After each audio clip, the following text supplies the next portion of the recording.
Yevropada o'qish qiyin ham, qimmat ham emas. Agar o'qish uchun qaysi davlatni tanlash kerak deb so'rasangiz, hech ikkilanmasdan Polsha davlatini maslahat bergan bo'lar edim. Nima uchunligini hozir sizga tushuntirib beraman. Videoga like bosib qo'yish esingizdan chiqmasin. Birinchidan, Polshada arzon va sifatli ta'lim olish mumkin.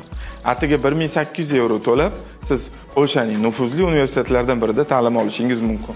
Agar polyak tilida ta'lim oladigan bo'lsangiz, yiliga 1000 euro bilan ishinglar bitadi. Ikkinchidan, Polsha davlatiga talaba sifatida hujjat topshirish ortiqcha xarajat va muammolar keltirib chiqarmaydi.